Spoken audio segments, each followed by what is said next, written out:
요한계시록 18장 11절 이하 끝절의 말씀을 중심으로 신기루 장망성과 영원한 하나님 나라, 이런 제목으로 요한계시록 강해 32번째 말씀을 전하고자 합니다.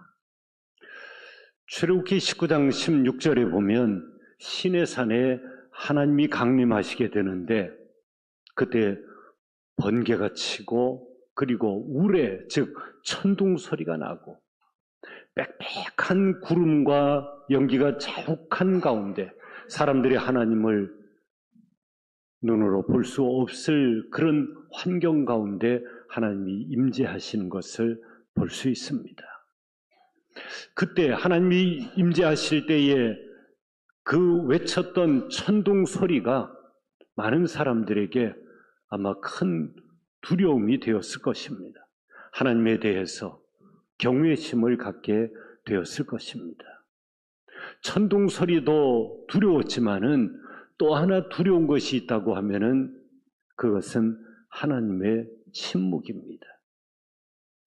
중요하고 위급한 상황임에도 불구하고 하나님께서 아무런 응답도 역사도 행하지 아니하시는 그 침묵의 때, 독일의 신학자 헬무트 틸리케는 제2차 세계대전 때에 독일교회 강단에서 설교할 때에 이 하나님의 침묵에 대한 설교를 한 적이 있습니다. 하나님은 구약성경 말라기 이후 선지자가 다 끊어졌습니다. 그리스도가 오시기 전까지 페르시아 제국이 지나가고 헬라 제국, 또 하스모니아 시대를 거쳐서 로마 제국에 이르기까지 이 4대 제국이 지나가는 동안 하나님은 한 사람의 선지자도 세우지 않았고, 선지자가 없으니까 하나님의 음성을 들을 수 있는 기회가 없었습니다.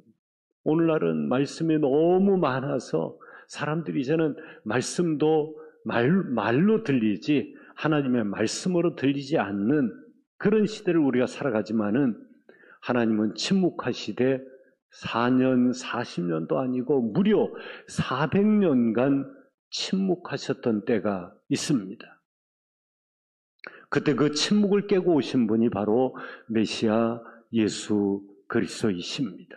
아주 엄혹한 시대, 400년의 침묵을 깨고 메시아 예수 그리스도가 오신 것입니다.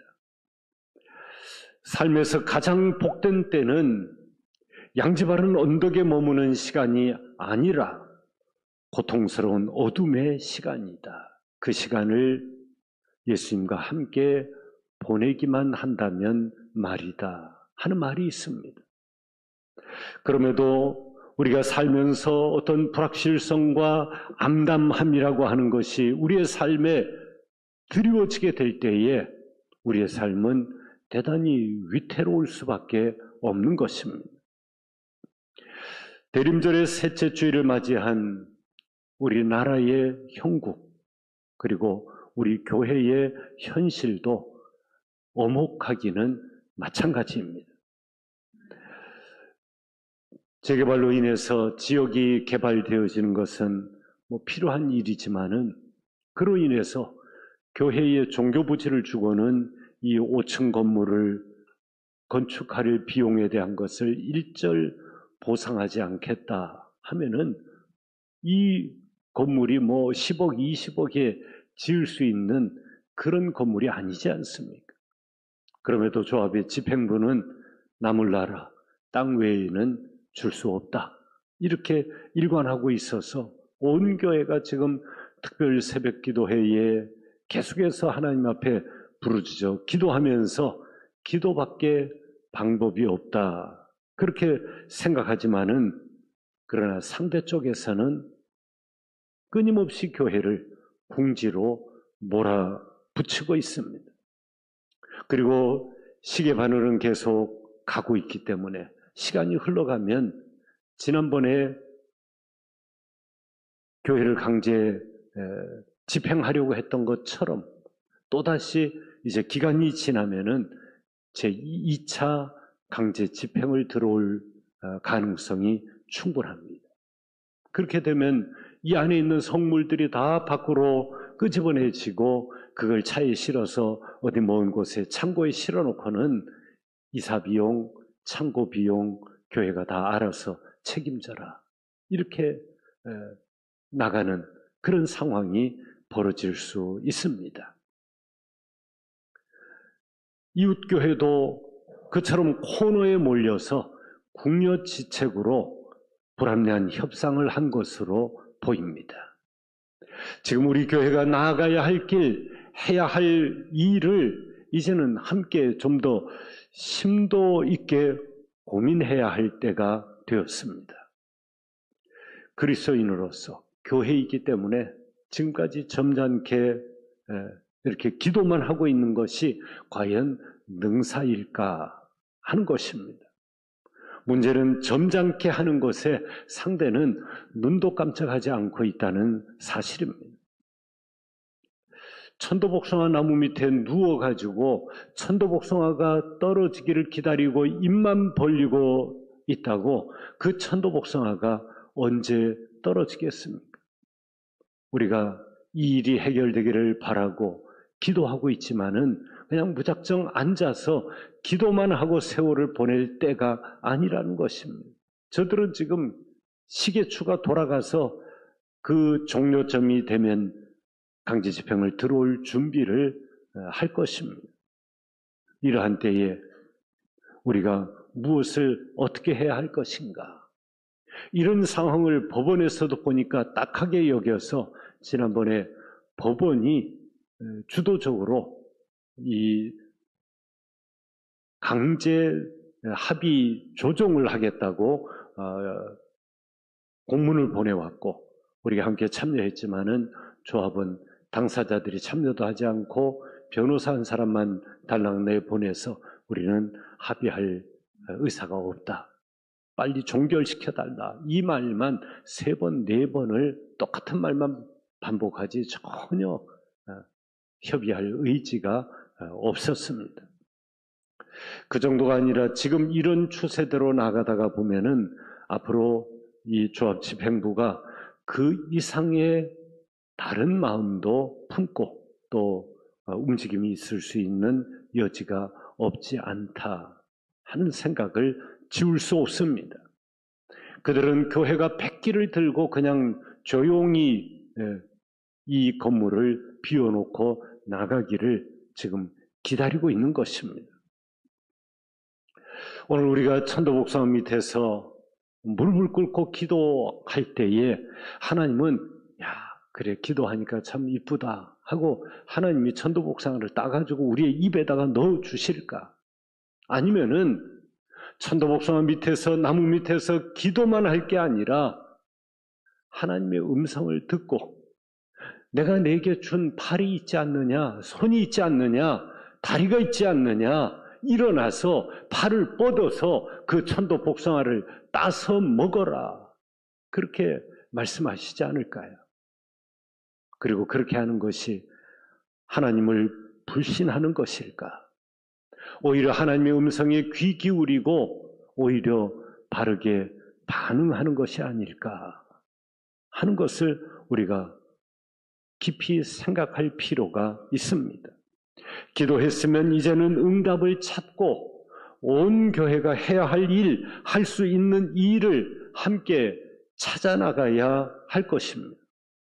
우리가 해야 할 일, 할 수 있는 일을 다 한 후에 되어진 그 결과에 대해서는 누구를 원망하거나 책임 소재를 다툴 일도 없고 우리는 그 결과를 겸허히 수용해야 할 것입니다. 다만 가만히 앉아서 기도만 하고 결과를 기다리는 것은 우리가 다시 한번 숙고할 필요가 있다 하는 것입니다. 시간이 많지 않습니다. 이제 대림절이 지나가고 연말이 지나가면 1월, 2월 이제 중대한 변수들이 작용하게 될 것입니다. 그때까지 우리가 무엇을 어떻게 해야 할까? 좀 더 기도하고 지혜와 뜻과 마음을 모으고 함께 방법을 찾아 나서야 할 때입니다. 이 대림절 기간 연말까지 함께 같이 기도하고 개인적으로 기도하는 가운데 좋은 결과를 우리 함께 도출해낼 수 있게 되기를 바라는 것입니다. 지난 주일에 계시록 18장의 1절 이하 10절의 말씀을 함께 나누었고 이제 오늘은 11절 이하 마지막 절까지의 말씀을 함께 살펴보고자 합니다. 오늘 말씀에는 조금은 어렵지만은 그러나 잘 들어보시면은 성경에서 가장 어렵다고 하는 요한계시록이 들려지고 이해가 되어질 것입니다.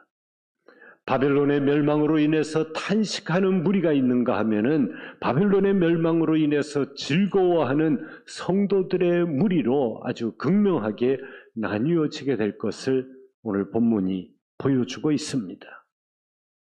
앞장 17장 5절 말씀에는 그의 이마에 이름이 기록되었으니 비밀이라 큰 바벨론이라 땅의 음료들과 가증한 것들의 어미라 하였더라 했는데 이 말씀에서 이 큰 바벨론이라고 하는 것은 세속화 또는 음란과 죄악의 본원지 그런 뜻으로 지금 바벨론을 칭하고 있는 것입니다. 오늘 말씀에는 바벨론의 멸망과 그로 인해 애통하는 자들의 애가가 나와 있는데 바벨론의 멸망 앞에서 애통하는 부류는 크게 세 부류였습니다. 그 첫째가 9절에 보면은 땅의 왕들이라고 했습니다. 이들은 권력을 누리던 자들입니다. 바벨론의 멸망과 함께 다 이제 그 권력이 무상되어지니까 그 허탈함을 이기지 못해서 지금 통곡하고 있는 것입니다. 두 번째는 상인들입니다. 이들은 무리를 지어서 낙타를 타고 사막을 이동하면서 장사하던 대상, 즉 장사를 크게 하던 사람들이었습니다. 이들은 13절에 보면 온갖 향과 포도주 그릇, 소와 양, 말뿐만 아니라 심지어는 종들과 사람의 영혼들이라 했습니다. 아니, 앞에는 다 이해가 가는데 사람의 영혼들까지 어떻게 판다는 것일까 하는데 당시의 노예는 자신의 몸이 팔려갈 뿐만 아니라 영혼까지 탈탈 털렸던 사람들. 그래서 모든 것이 주인의 소유가 되어버린 마치 짐승과 같은 말할 줄 아는 짐승에 불과한 것이 당시의 노예였습니다. 상인들은 그런 노예들의 몸과 영혼까지 상품화시켜서 그들을 팔아넘기고 이득을 챙겼습니다. 그렇게 해서 부를 누리고 물질로 인생의 목적을 삼고 인생의 낙을 삼았던 사람들이 여기 이 상인들입니다. 오늘날 우리 시대에는 이런 상인들이 없을까요? 불과 그 사람의 수중에 있던 10,000몇천 원을 빼앗기 위해서 사람을 죽이기도 하는 이런 일들이 우리 사회에서도 벌어지고 있는 것이죠. 그런데 그 부가 그렇게 해서 모았던 부가 일시에 날아가 버리게 되니까 이 상인들이 지금 통곡하고 있는 것입니다. 세 번째 부류가 17절에 보면 뱃사람들입니다. 이들은 배로 아주 사치품을 실어 나르면서 거기서 이윤을 얻었던 사람들입니다. 여기 이 사치라고 하는 말 가운데에는 쾌락이라고 하는 단어가 내포되어 있습니다. 그들은 선장과 선원들은 사치품을 팔면서 쾌락을 사고 팔던 사람들이었는데 바벨론의 멸망과 함께 이제 팔 데가 없게 되니까 19절에 보면 티끌을 자기의 머리에 뿌리면서 울고 애통하면서 외치기를 화이또다 화이또다 이 큰 성이요 바다에서 배부리는 모든 자들이 너의 보배로운 상품으로 치부하였더니 한 시간에 망하였도다 하고 통곡했습니다. 여기까지 19절까지가 끊어지고 20절부터 이제 다른 반전이 일어나는 것입니다. 바벨론의 종말을 알고 살았던 사람들의 이야기입니다. 종말을 알고 사는 사람이 진정한 지혜자입니다. 20절에 보시면은 하늘과 성도들과 사도들과 선지자들아 그로 말미암아 즐거워하라. 하나님이 너희를 위하여 그에게 심판을 행하셨음이라 하더라 하신 말씀처럼 예수를 구주로 믿어서 그리스도의 신부가 된 성도들과 사도들과 선지자들은 바벨론의 멸망으로 인해서 크게 즐거워하더라 하는 것입니다. 왜냐하면 바벨론의 심판, 바벨론의 멸망, 그것은 이 땅의 죄악이 그치고 하나님의 나라가 임하게 해달라고 기도하던 성도들의 기도의 응답이기 때문입니다. 21절에서 요한은 한 힘센 천사가 큰 맷돌 같은 돌을 들어 바다에 던져 이르되 큰 성 바벨론아, 바벨론이 이같이 비참하게 던져져 결코 다시 보이지 아니하리로다 하신 음성을 요한이 듣게 됩니다. 여러분, 맷돌을 바다에 던지면 그 맷돌이 떠오를 수 있을까요? 물에 뜨는 돌이 작은 돌들이 있지만은 그러나 적어도 모든 돌들은 주먹만한 돌도 바다에 던지면 가라앉게 되어 있는데 맷돌이 바다에서 떠오를 리가 없습니다. 바벨론의 멸망은 이제 끝장난 것이고 더 이상 이제 회복될 여지가 없다는 것입니다. 이것은 예레미야 51장 63절과 64절에 나오는 말씀, 너는 이 책 읽기를 다한 후에 책에 돌을 메어 유브라데 강 속에 던지며 말하기를 바벨론이 나의 재난 때문에 이같이 몰락하여 다시 일어서지 못하리니 그들이 피폐하리라 하라 하시니라. 예레미야의 말이 이에 끝나니라 했던 예레미야에게 주셨던 예언의 성취인 것입니다. 22절에 나오는 풍류하는 자라고 하는 것은 음악에 기량이 있는 음악가를 가리키는 말이고 23절에 나오는 복술이라고 하는 단어는 환각에 빠지는 약을 먹고 환상을 보고 그리고 점을 치는 행위 또 혹은 마술, 주술적 행위를 오늘 본문에서 복술이라 그렇게 부른 것입니다. 천사가 선포합니다. 바벨론 안에 쾌락을 즐기는 악기 소리가 이제는 두 번 다시 들리지 않을 것이다. 사치품을 만드는 세공업자를 너희가 앞으로 볼 일이 없을 것이다. 등불도 더 이상 비치지 않을 것이다. 그렇게 선포하고 있습니다. 뿐만 아니라 식량이 고갈되어서 맷돌 가는 소리도 들을 수가 없고 결혼식이 사라져서 신랑과 신부의 음성을 다시 들을 수 없게 될 것을 말씀했습니다. 이것은 바벨론의 모든 영역에서 완전히 붕괴되고 사라질 것을 보여주는 말씀입니다. 여기 21절에서 23절까지의 세 절에 불과한 말씀 속에서 결코 다시 하는 말이 몇 번이나 나오는지 눈으로 한번 세어보시면은 세 절에서 5번이나 결코 다시 하는 말씀이 반복되고 있습니다. 이처럼 신기루와도 같던 바벨론의 미혹은 이제 더 이상 결코 다시 들리지도 보이지도 않게 될 것을 말씀하신 것입니다. 오늘 본문 23절과 24절의 말씀을 우리가 한 번 더 같이 읽겠습니다. 등불빛이 결코 다시 내 안에서 비치지 아니하고 신랑과 신부의 음성이 결코 다시 내 안에서 들리지 아니하리로다. 너희의 상인들은 땅의 왕족들이라. 내 복술로 말미암고 만국이 미혹되었도다. 선지자들과 성도들과 및 땅 위에서 죽임을 당한 모든 자의 피가 그 성중에서 발견되었느니라 하더라. 아멘.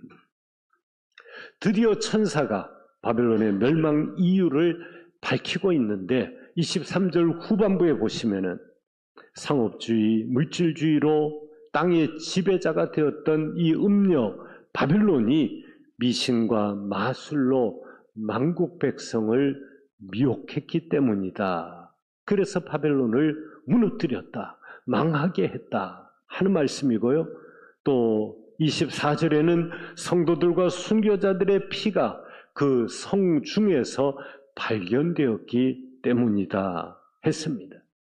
이 말씀은 역사적으로 거슬러 올라가 보면은 로마에 의한 기독교인들이 받을 박해를 가리키는 것이고, 뿐만 아니라 장차 악한 이 세상에 대한 하나님의 영원한 심판이 있을 것을 예고해 주신 말씀이기도 합니다. 오늘날 바벨론과 같이 망할 이 세상을 오늘 말씀의 제목처럼 장망성이라 그렇게 부릅니다. 장망성이라고 하는 것은 장차 망할 성이라고 하는 것입니다. 여러분, 이 세상이 얼마나 이제 AI로 말미암아 더 발전되어 갑니까? 대단한 변화와 역사가 일어날 것입니다. 컴퓨터가 없던 시대와 컴퓨터가 있던 시대의 변화만큼이나 앞으로 AI의 발전은 또 다른 세상을 만들어 갈 것입니다.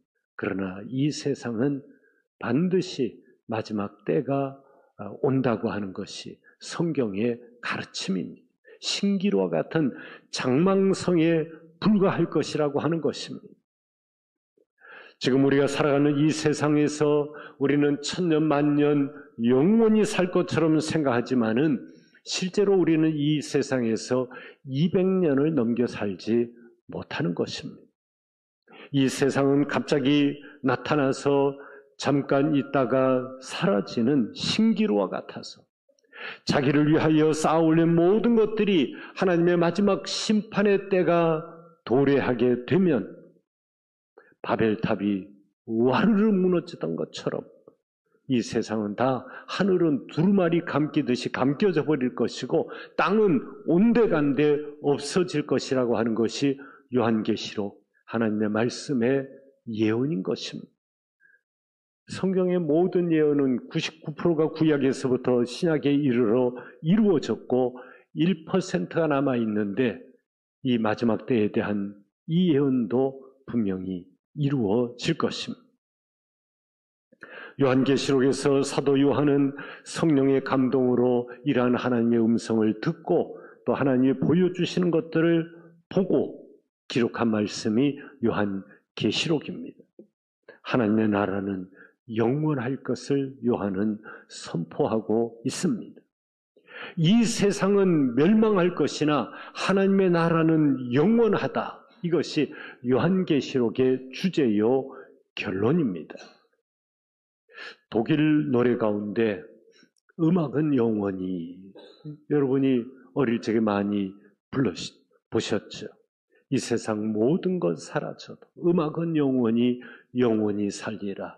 음악은 영원히 변치 않네 하는 이 가사가 있는데, 이 세상에서 참으로 영원히 남을 것은 하나님의 말씀과 하나님의 나라밖에 없다고 하는 것을 우리가 알아야 되겠고, 그럼에도 불구하고 하나님이 우리에게 허락하신 삶을 이 땅에서 정직과 성실로 최선을 다해 살아가되 무엇보다도 믿음으로 살고 말씀을 따라 행하며 살다가 영원한 하나님의 나라, 주님이 부활하시고 승천하셔서 예비해 놓으신 그 하나님의 나라를 유업으로 상속받아 살아갈 수 있는 천국인들이 다 되시기를 주님의 이름으로 축원합니다.